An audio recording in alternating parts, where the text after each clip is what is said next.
But मेरी rank single digit आ जाएगी ये नहीं मुझे पता था। तो रिजल्ट देखते हुए मतलब मेरे हाथ भी इतने कांप रहे थे, मुझे डर लग रहा था कि मेरा क्या होगा, जबकि सबको पता था। आप सर्विस में रहते हुए भी प्रिपरेशन किए हैं और बाकी आप मेरिट भी है, प्लस 28 साल की उम्र में दोबारा अटेम्प्ट देना, दोबारा। पहली बात तो वो ऐप जिसका एग्जाम से कोई रिलेशन नहीं है उसको डिलीट कर दो। मुझे लगता है कि टेलीग्राम और यूट्यूब के अलावा किसी ऐप की जरूरत नहीं है पढ़ने वाले बच्चे को। राइट। बाकी ये स्नैपचैट फेसबुक डिलीट कर दो, मतलब इसको कोई मतलब नहीं है ना। जो कोचिंग माफिया है वो रिजल्ट आते ही क्या करते हैं, टॉपर्स को पकड़ लेते हैं, कॉल करते हैं, कॉन्टेक्ट कर लेते हैं, खरीद लेते हैं। आपके पास ऐसा कोई ऑफर तो नहीं है? नहीं, बैठो 50 मिनट की सीटिंग फिर 10 मिनट का ब्रेक, 50 मिनट की सीटिंग 10 मिनट का ब्रेक।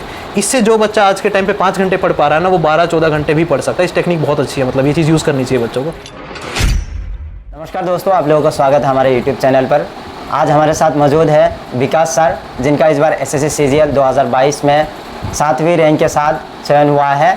और सबसे बड़ी बात यह है कि सर जॉब के साथ तैयारी किए हैं और शादीशुदा होने के बावजूद भी 28 साल के उम्र में ये मुकाम हासिल करना एक बहुत बड़ी बात हो जाती है। तो आज हम सर की जर्नी डिस्कस करेंगे, सर की स्ट्रेटेजी क्या रही या फिर सर ने कैसे प्रिपरेशन की है, ओवरऑल सारी चीज़ें हम डिटेल्स में डिस्कस करेंगे। तो इस वीडियो में बने रहिए। इस वीडियो से आप लोगों को काफ़ी ज़्यादा मोटिवेशन प्लस इंस्पिरेशन मिलने वाला है और एक सही गाइडेंस भी मिलने वाला है। तो चलिए सर से बातचीत करते हैं।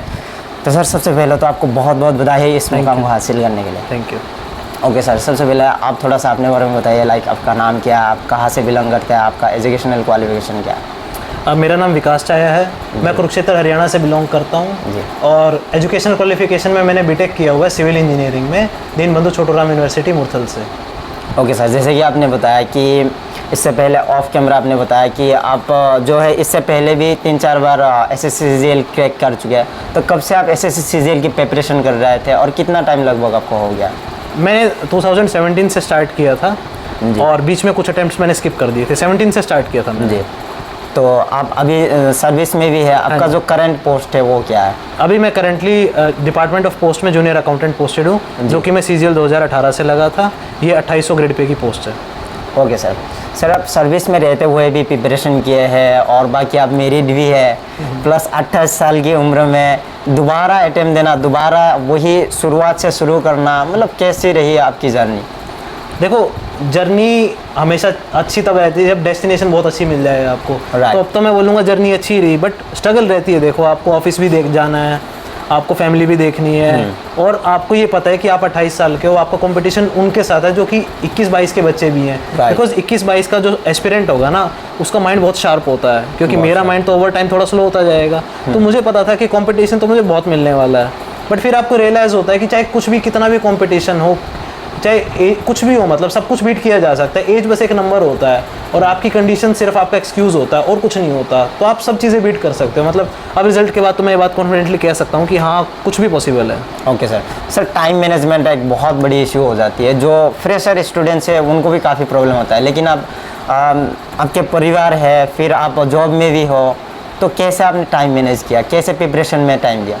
देखो, क्या होता है जॉब के साथ, तो क्या होता है सुबह उठ के टाइम निकाल सकते हो, दोपहर को क्या होता है लंच टाइम में टाइम निकाल सकते हो, शाम को ऑफिस आने के बाद पढ़ सकते हो और वीकेंड्स को अच्छे से यूटिलाइज कर सकते हो। जॉब वाले तो देखो, जॉब वाले के लिए तो छुट्टी वाला दिन ना गोल्डन होता है क्या, नॉर्मल बंदा तो छुट्टी वाले दिन रेस्ट करना पसंद करता है, बट जॉब वाले को अगर नौकरी चाहिए ना, तो उसके लिए वो छुट्टी वाला दिन ही सब कुछ है। नॉर्मल डेज पे तो वो थोड़ा ही कर पाएगा, बट जिस दिन उसकी छुट्टी है ना, मान लो उस दिन उसको सबसे ज़्यादा करना है। तो टाइम मैनेजमेंट उसको इस हिसाब से करना है कि मतलब ये ना फील हो कि मेरे पास टाइम था और फिर भी मैंने नहीं पढ़ाई की।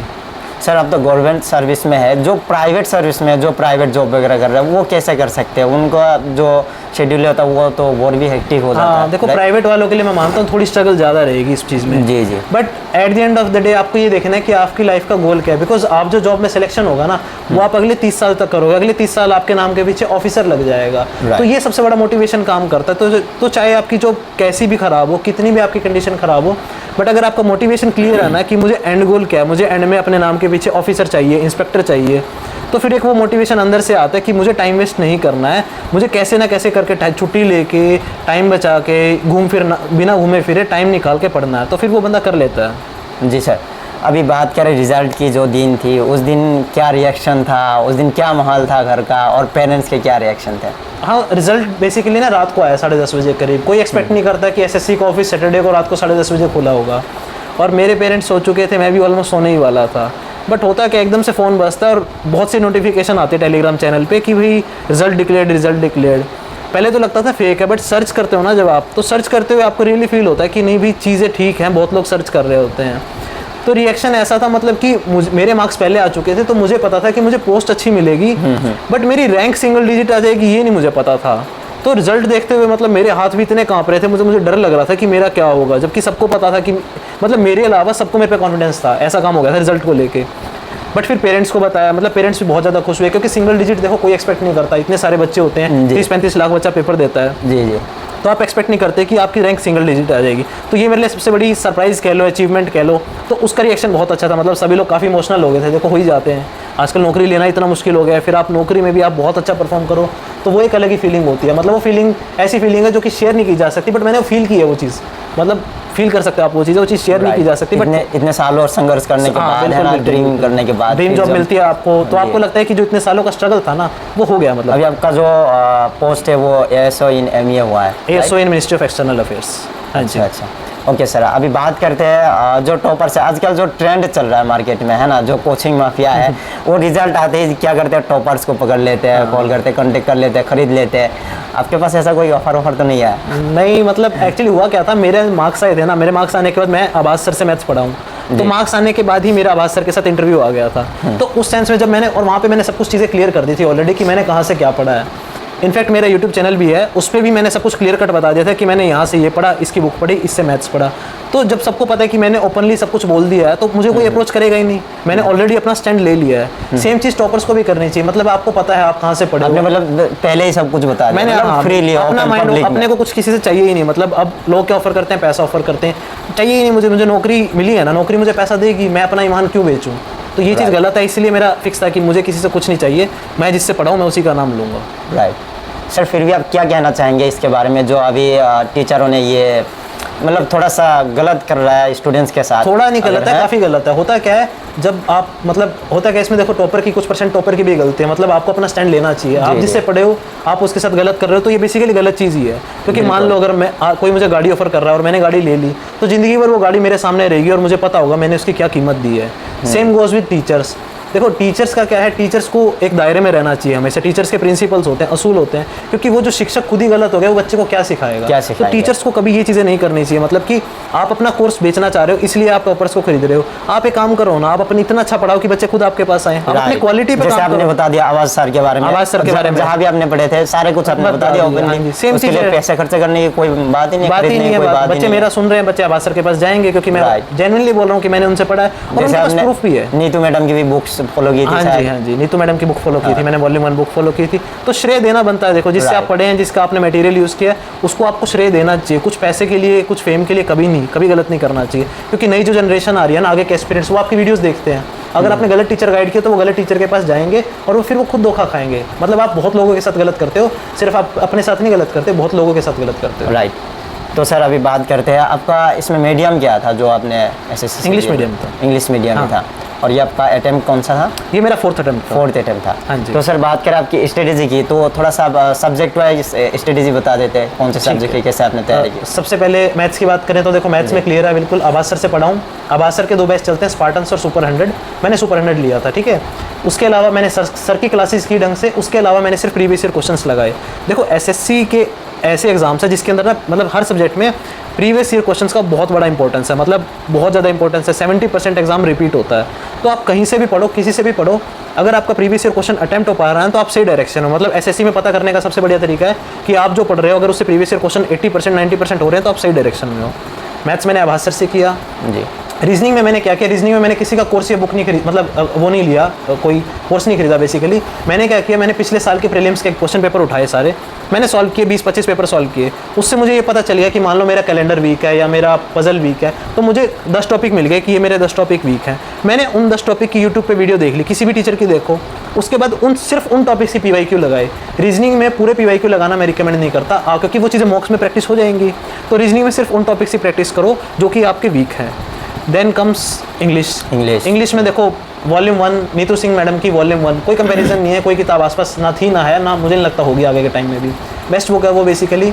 बट वो बुक के बाद आपको प्रैक्टिस करना बहुत ज़्यादा ज़रूरी है।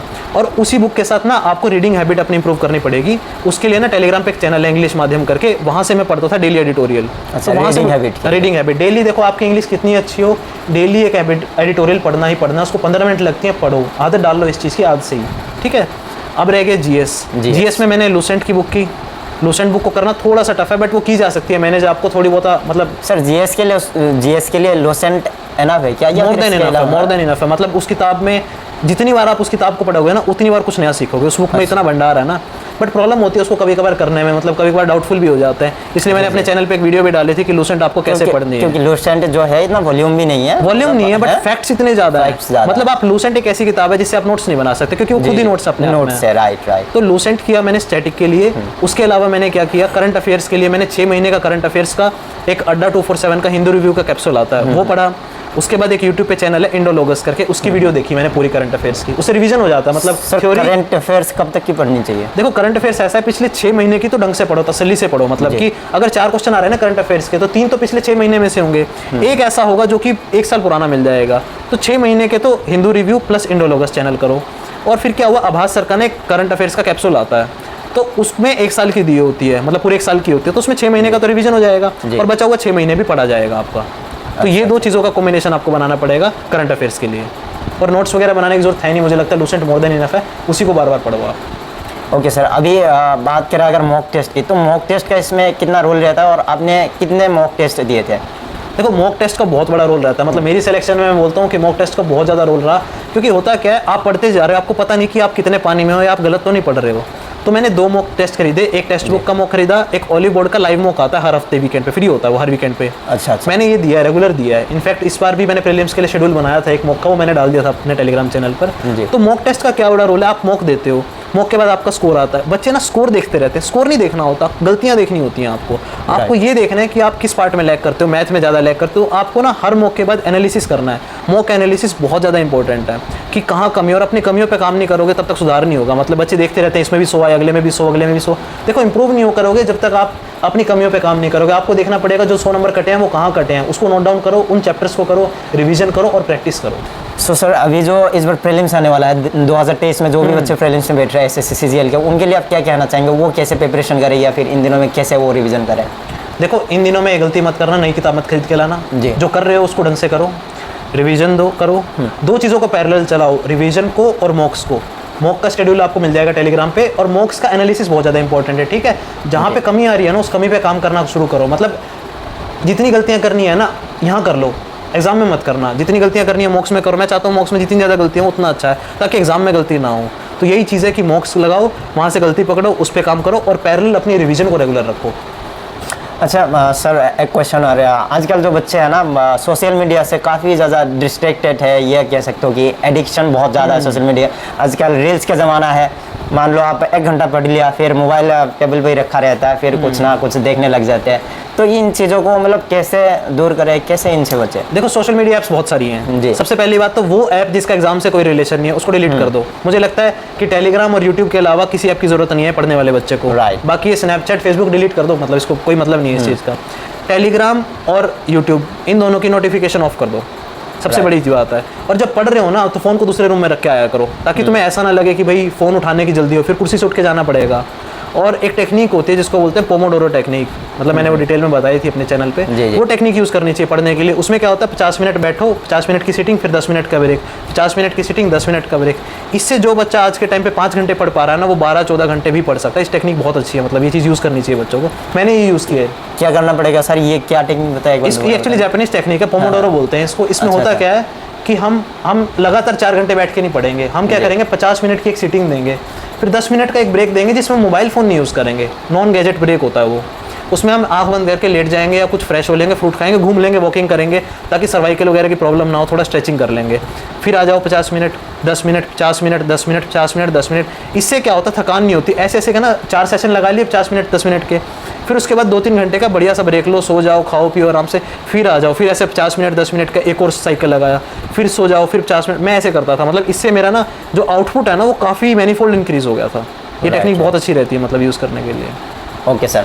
सर अंत में जो भी स्टूडेंट्स हैं, जो नए स्टूडेंट्स हैं, जो अभी 12 पास किए हैं या फिर ग्रेजुएशन के साथ साथ जो प्रिपरेशन स्टार्ट कर रहे हैं, उनके लिए क्या कहना चाहेंगे आप? अपनी तरफ से क्या मैसेज देना चाहेंगे उनको? देखो यार, मेहनत ज़िंदगी में करनी पड़ेगी। जितना जल्दी कर लोगे उतनी जल्दी कामयाब भी हो लोगे। या तो कॉलेज के बाद तैयारी शुरू करोगे, अभी से कर लो। अगर अभी आपके पास टाइम है तो बेसिक चीज़ें जो आप कर सकते हो, न्यूज़पेपर पढ़ना शुरू कर दो, थोड़ा एनसीईआरटीज़ के तो गो थ्रू हो जाओ ताकि जीएस अजीब ना लगे बाद में। और कोचिंग ले सकते हो, कोचिंग खत्म कर लो अपने कॉलेज के साथ, ताकि कॉलेज के बाद सीधा एग्जाम देने जा सको।